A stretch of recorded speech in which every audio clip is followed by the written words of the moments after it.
शुरू होती है जब मैं घर से गुस्से में बड़बड़ाते हुए निकल गया था और बस स्टैंड की तरफ आगे बढ़ने लगा।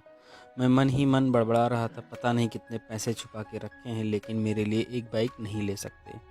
अब मैं यहाँ से चला जाऊँगा और तब तक वापस नहीं आऊँगा जब तक मैं खुद के पैसों से बाइक नहीं खरीद लेता। इतना सोच ही रहा था तभी मेरे पैर में कुछ चुभने का एहसास हुआ। नीचे देखा तो समझ आया कि जल्दबाजी में पापा के जूते पहन आया हूँ। उन जूतों में कील उभरी हुई थी जो मेरे पैर में बार बार घाव किए जा रहे थे, लेकिन उस समय गुस्सा इतना था मैं बड़बड़ाते हुए आगे बढ़ गया। यकाएक मुझे पता आया कि मैं पापा का पर्स भी ले आया हूँ। मेरे खुराफाती दिमाग में एक ख्याल आया हाथ नहीं लगाने दिया, जिसे उन्होंने आज तक किसी को हाथ नहीं लगाने दिया। पता नहीं कौन सा खजाना छुपा रखा होगा इस पर्स में जो किसी को हाथ नहीं लगाने देते थे। जब मैंने पापा का वह पुराना पर्स खोलकर देखा तो उसमें पैसे तो नहीं थे, लेकिन पैसों की जगह पर एक डायरी रखी हुई थी। डायरी में लिखा था। उसे पढ़ने के बाद मेरे चेहरे पर जो एक्सप्रेशन थे वो सारे गायब हो गए थे, क्योंकि डायरी में वैसा कुछ नहीं था जैसा मैं सोच रहा था। वहाँ पर उन पैसों का हिसाब लिखा हुआ था जो आगे अलग अलग कामों के लिए अलग अलग लोगों से उधार लिए गए थे। उस लिस्ट में कंप्यूटर के नाम पर भी पैसे लिए गए थे। कुछ यूँ लिखा था 50,000।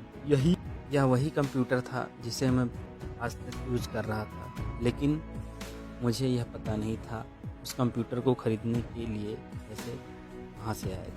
लेकिन आज पता चल रहा। मुझे आज भी याद है जब मैं पहली बार कैमरे के लिए जीत की थी। मेरे पापा ने मुझे 2 हफ्ते बाद मेरे बर्थडे पर खड़ा कर दिया था, जिसे देखकर मैं बहुत खुश हुआ था। और मुझे खुश देखकर मुझसे कहीं ज़्यादा अगर कोई खुश था तो वह मेरे पापा। मेरे चेहरे पर गुस्सा एकदम गायब हो चुका था। जब मैंने आगे का पन्ना पलटा तो वहाँ पर कुछ विशेष इच्छाएं लिखी हुई थी। पहली वो विश थी जिसमें लिखा हुआ था अच्छे जूते पहनना। यह बात मेरी समझ में नहीं आई कि मेरा पाँव अचानक सड़क पर भरे हुए पानी पर जा पड़ा और तभी मेरे पाँव में कुछ गीले होने का एहसास हुआ। जब मैंने जूता उतार कर देखा तो उसका तला टूटा हुआ था। यह देखकर मुझे डायरी में लिखी बात याद आ गई। तभी मुझे पापा की बातें भी याद आ रही थी। तभी मुझे पापा की कही हुई बात याद आ गई कि कैसे माँ जब कहा करती थी पापा से, अब तो जूते पुराने हो गए हैं, नए ले लीजिए, तो पापा अक्सर यह कहकर टाल दिया करते थे, जूते अभी और चलेंगे, कभी कुछ दिन पहले ही तो लिए थे। मुझे आज समझ आ रहा था कि कितने दिन और चलेंगे। साथ ही साथ यह भी समझ आ रहा था कि पापा पर्स को क्यों छुप कर रखते थे। तभी उस डायरी को पढ़ते हुए बस स्टैंड पर पड़ी बेंच पर आकर बैठ गया। जब उस डायरी का आखिरी पन्ना बचा हुआ था, उस पन्ने को जब मैंने पलट कर देखा तो वहाँ कल की डेट लिखी हुई थी। तारीख के नीचे लिखा हुआ था 50,000 रुपये बाइक के लिए। बस इतना पढ़ा और दिमाग सन्न रह गया।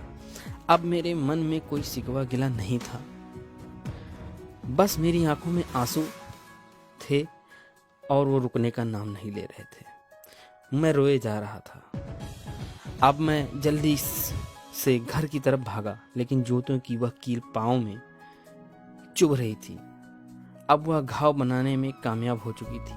मैंने जूतों को रास्ते से निकालकर फेंक दिया और भागते हुए लड़खड़ाते हुए घर पर जाकर पहुंचा, लेकिन पापा घर पर नहीं थे। मैं समझ गया था। मैं सीधा पास वाली बाइक एजेंसी पर भागा। जैसे तैसे बाइक एजेंसी पर पहुंचा, पापा वहीं थे। मैंने पापा को दौड़कर गले लगा लिया और मेरी आंखों से आंसू रुकने का नाम नहीं ले रहे थे। पापा को समझ नहीं आ रहा था आखिर वो क्या कर रहा है, मैं क्यों रो रहा हूँ। मैंने पापा से कहा, पापा मुझे मोटरसाइकिल नहीं चाहिए, आप अपने लिए जूते ले लीजिए। अब आज से मैं जो भी करूँगा अपनी मेहनत से अपने बलबूते पर पढ़ लिख कर करूँगा। थैंक यू दोस्तों। अगर आपको ज़रा भी ये स्टोरी पसंद आई हो तो नीचे कमेंट करें, सब्सक्राइब करें और अपने दोस्तों के साथ शेयर करना बिल्कुल भी ना भूलें। मिलते हैं फिर किसी नई स्टोरी के साथ, तब तक आप अपना ख्याल रखें।